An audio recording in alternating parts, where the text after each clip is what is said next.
100 million albums, 100 million records with the Backstreet Boys and doing so much solo. Nick Carter in the house. Welcome to the show. Thanks for having me. All right, I get the opportunity right out of the gates to talk about how much you love Toronto. Go. This is actually a place that's one of my stopping grounds. When I was around 22 years old, I would come here and have a lot of friends, and I'd be in these clubs and partying with a lot of people. So yeah, we know we're talking about that. Right? Yeah, good times. Good times partying here in Toronto. You've been really, really busy. I was sharing with you in the commercial break that a lot of us girls here, we grew up with you guys, Backstreet Boys, New Kids on the Block. We went to the NKOTB concert. You guys killed it. Thank you. Was that a lot of fun? Yeah, it was fantastic. The amount of people that showed up, you know, you play the big arenas, and you could just see on their faces, which I might have seen you in the audience. Maybe. You know, they were just astonished and shocked at seeing the two groups of that magnitude actually together. Yeah. It was amazing. Same time. Mm-hmm. This is going to be scary if you say yes, but have you ever forgotten the words to a song on stage? You know, sometimes, but I'm really good at rambling, and so you just hum a melody, and they don't really care. They're like, did he mess up? No, I don't know. So just keep going. Yeah. They're staring at you anyway, right? Yeah, they're staring at you anyway, so you got them in a trance, so that's what I do. You know, I was really curious because you've already dabbled in some solo work even before your current project right now, and that challenge and creatively what that does when you're writing with the group versus writing solo, does that feed two different parts of you? I mean, yes, I'm satisfied on one end with the Backstreet Boys and what we do, and you know, we're getting ready to do another album next year, and then we're going on tour. But you know, you're in a group atmosphere, and so that's you share 1/4 of that of the workload. As a solo artist, you get an opportunity to really express yourself as an individual and say things, write music. You know, the entire album I wrote on. So it's almost become sort of you know, a peek into my life and things that I've gone through and all that stuff. So, you know, I get a chance to play guitar, you know, when I perform tonight and tomorrow in Belleville. So you know, my show is sort of like a rock experience, you know, it's like a rock concert mixed with pop music, and, you know, we dance and sing. So those are the two differences, really. Yeah. So here you have all these songs, and you could have one person doing all of it, and they would treat it from beginning to end, but you like chose a whole bunch of different producers for the stuff, didn't you? Well, yeah, you know, number one, it was important for me to have relationships with my producers because, you know, I wasn't just going to record someone else's song anymore. Right. You know, so, and they also had to find a way to translate the things that I was saying through production as well. So, you know, because I do stuff in Logic, I program as well, and so we had to basically share the same common interests. And so, you know, some producers did, like Toby Gad did a couple songs on the record, and then Rami and Carl did like 2 or 3 songs on the record. So, you know, it varies, yeah. But we spread it around because a lot of times what you do is you go in with these producers. They're also writers, and so then you can write with them, and then it's just a whole creative experience, like a melting pot. And what I really love is you put a lot of your soul, yourself and your soul into your music. Do you ever question how much you're going to reveal or unload in these songs? Never question, because that would sort of I would be holding back my creativity, you know, so I think you can never really have blocks when you're in there writing.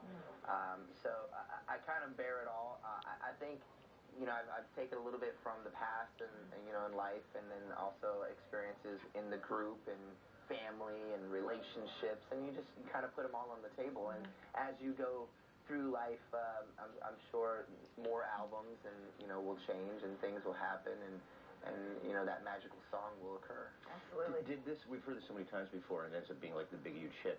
So you have all your songs, you think, you go in, you start recording, and then there's one song you write in 15 minutes while you're in the studio and finishing stuff up. Was everything done when you walked in, or did you come up with anything new?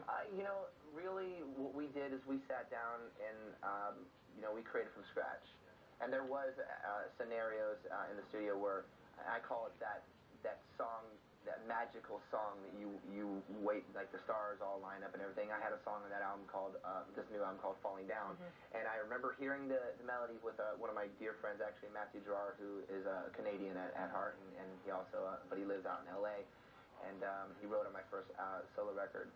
But, you know, I heard the track, and I was blown away, and immediately I came up with a melody for it. So, Nick, this morning we were out, and we were hanging out with our little Ferrari in the parking lot that I know you saw. And we had some friends out there that were there at about 6:30 this morning, and it is now almost 8:30 this morning. Some girls who are, if you ask me, perhaps some of your die-hard fans, the biggest fans I've ever seen, we thought, you know what, to at least reward them for being such great fans. I know they have tons of questions. We're going to see if they want to ask one question of you. I know you don't have an earpiece, so we're going to listen and we'll relay it to you. All right, ladies? Hi, Nick. We're waiting here for you. We've been fans for 17 years, very dedicated. We can't wait to see you. The one question that we wanted to ask you was, what was the best prank that you've ever pulled? Ooh. And we have VIP passes tonight, so look out for us. We're so excited. Yeah, that's really cool. Oh, that's great. Yeah, Thank you. We do. You're welcome. I can hear him. So we give a chance for our fans to meet us and at our concerts up front. You know, we do a little sound check party and then take pictures from. So if you come to the concert, you can also buy extra tickets for that. So that's where I'm going to meet them in VIP. Great.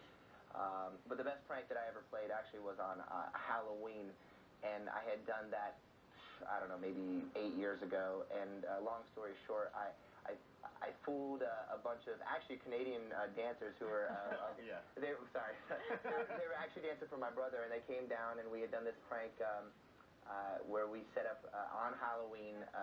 You ever seen Police Academy so I can sort it up? Remember Police Academy when they had Bubba was in the back of the truck, and then this guy came out with the chainsaw and stuff. It was sort of like that, and not with a chainsaw, but anyways, I fooled them, and it was a huge prank. One day I'll go into more extent of what the story was, but it was super funny. It was amazing, and I got the cops involved down there, and they helped us arrest some fake people, and it was like full-blown punk. It was pretty much a full-blown punk. Wicked. Yeah. Is making a music video still fun for you? Yeah, especially when you're involved in it. I think that's what I did with this new single that's coming out here in Canada called I'm Burning Up.